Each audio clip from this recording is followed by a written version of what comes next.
Hey, Hardin County, it's Michelle Levies, and I want to talk to you about taxes. One of the major hurdles that people have to overcome, and what I had to overcome, is learning the lingo and understanding how our taxes work so that I can follow along with these township meetings and these school budget meetings and all these kinds of things. And so I want to share them with you, and I hope that I will make it quick and concise, even though it is quite a bit of information. So hang with me and we will try to get through our property tax numbers. Okay, so first off, if you don't know where it is, you're going to go out to the hardincounty.ohio.gov, go to departments, auditor, down to real estate search, and then you can look up your name or your address, and it's going to give you all kinds of information. It's going to give you a pie chart to tell you where your taxes go. Hint, hint, over 50% of it is probably to the schools. It's going to give you like a sketch of your house, your payment histories, and then there is a spot on there that talks about your levies, right? And so that's kind of the big thing of understanding how our levies work, and then what the 20 mil floor is for our schools.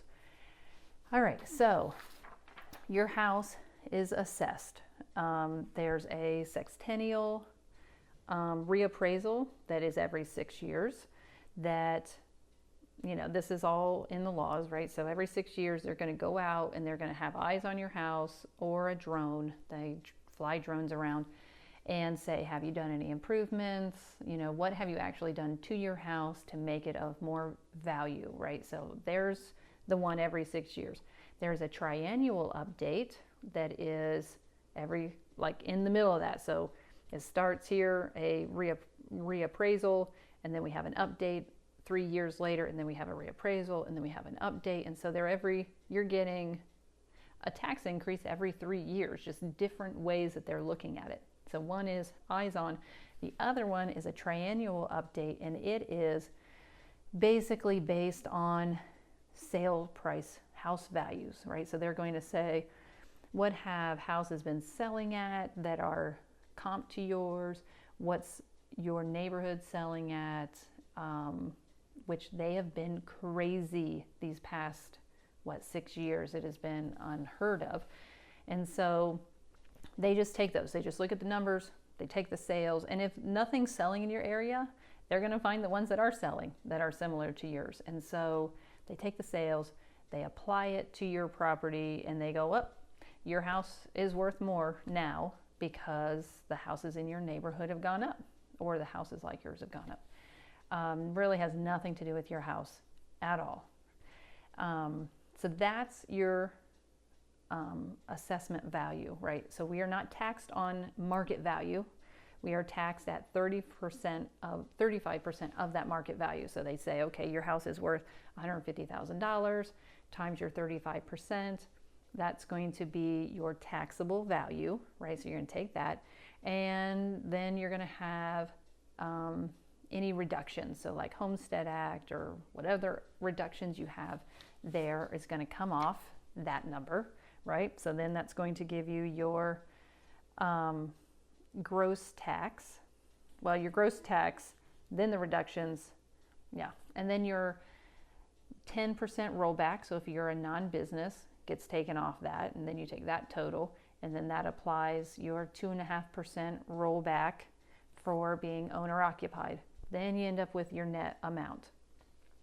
So those, if you watched my other videos, watch the school budget commission video. It's going to give you a lot of information on the bills that affect this, but basically that 10% and that 2.5% rollback is going to, the 10% is going away, and the 2.5% owner occupied is going to go up, but it takes 4 years to do it. It's kind of incremental, so you're not going to see a big shift when that happens. And that's kind of how you come up with your net amount, right? So 35% reductions, rollbacks, and that's your amount. The other thing that you have on your property taxes are special assessments. So you may have rivers or creeks or things that run through your area. We have 3 at our house, and you're paying $3 a year or $7 a year to maintain those, because those rivers span over different counties and different townships and all the things. And so they just need, they usually have boards that go with them that maintain them. They make sure they dredge them and clear obstructions and test them and do those kinds of things. We also have the Hardin County landfill on there, which is $18 a year.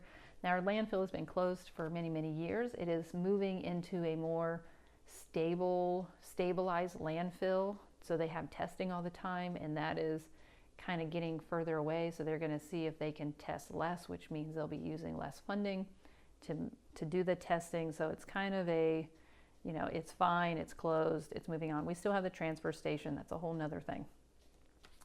So that's a real quick on your taxes.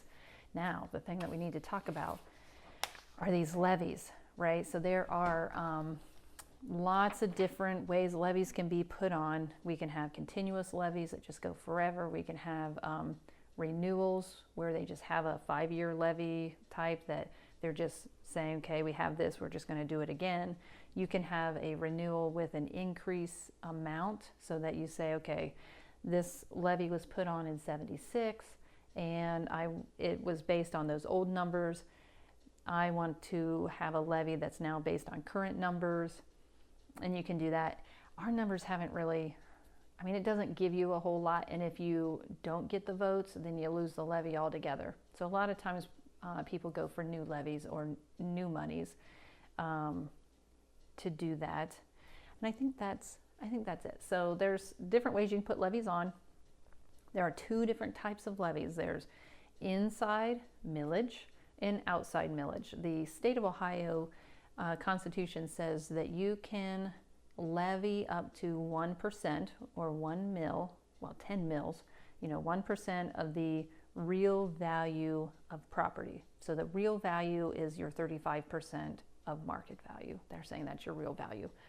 And so they can have, so we have 10 mills that are kind of your base. And if you look at them, they're all your essential services, right? There's your county gets 2.8 mills. Your Kenton City gets 3.5 mills. Let's see, what else? The schools get 3.5. Kenton gets 3.2. And then Pleasant Township has 3 combined for a half mil, right? So that comes up to your 10 mil. So you're talking, county, schools, city, township, right? That's your base 10 mil essential services, right? And those inside millage goes up with the value of your house, right? So if your house numbers go up, that is going to track right along with it. It's always going to be 3.2 mils, no matter what, right? So, and it's kind of this ratio. Now, outside millage are things that we vote on, right? Those are the things that are going on the ballot and we say yay or nay. Those are outside, and those are the things that got put in the 70s, where they said, hey, we can't have all these levies going up at the same time, right? Well, one, if it's over your 10 mils, that's unconstitutional. And so they didn't want everything to track with your house prices, so let's put a cap on them.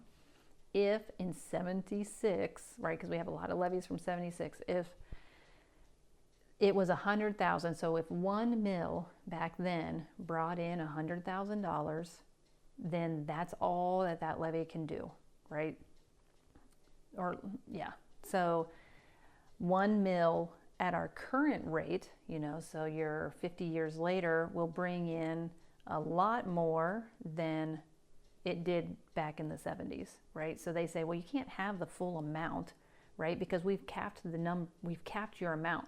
So if you got $100,000 back then, you're only going to get $100,000 nowadays.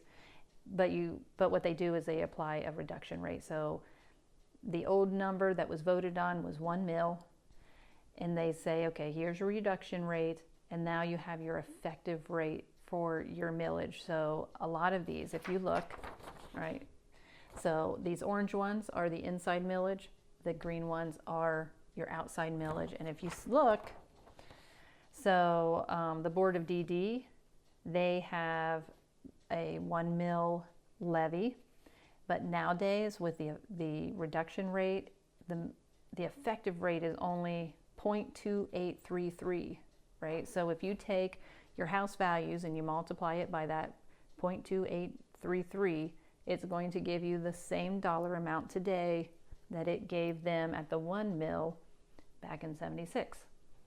That's all it is, right? Inside is the sweet spot.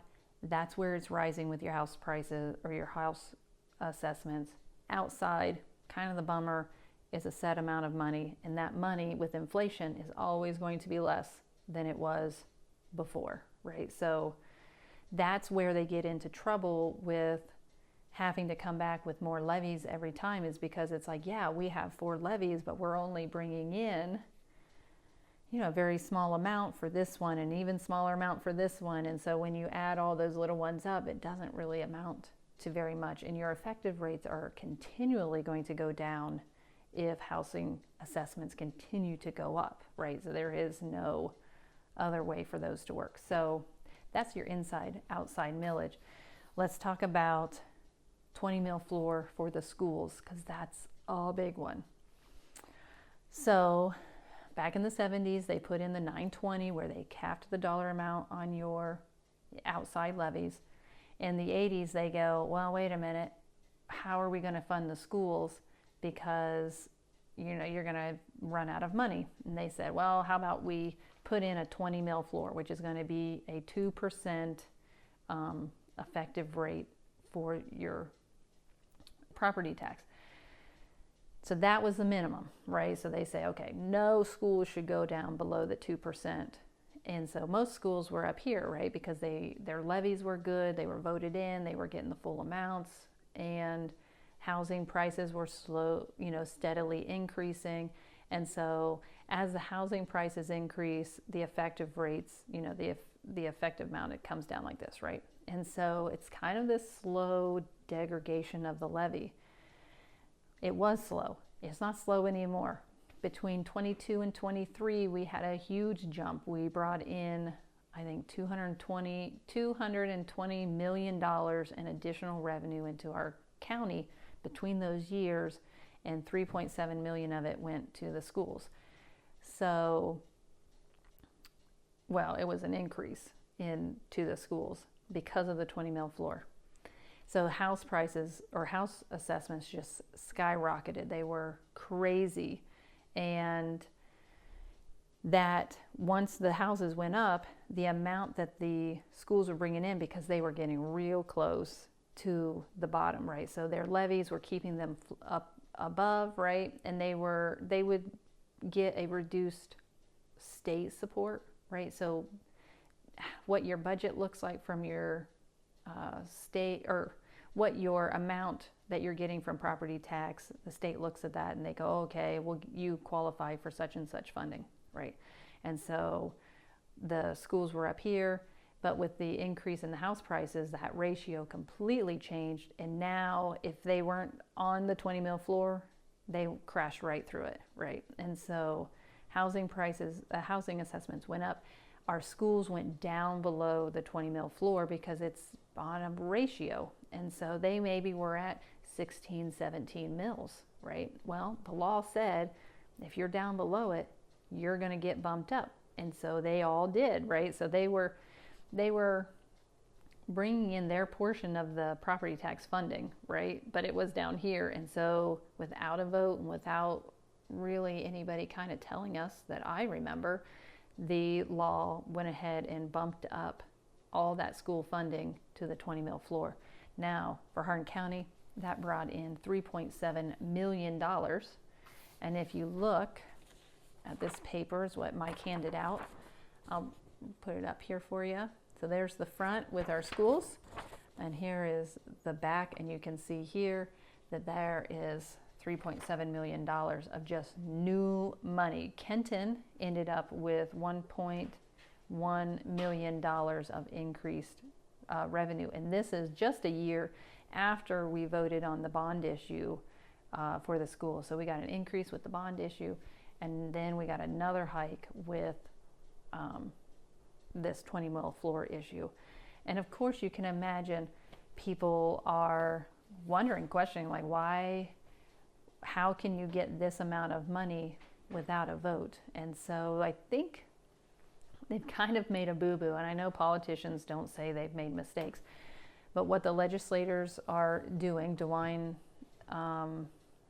issued 5 bills, or he approved 5 bills this year, and I talk about them in the school video, that basically says, you know, the school funding just went up like this, and so we're going to take that spike out. We're going to go back to 2022 numbers, because those are the numbers that they have as actual cost numbers, and they're just going to go at the rate of inflation, right? So we're going to take 22 numbers.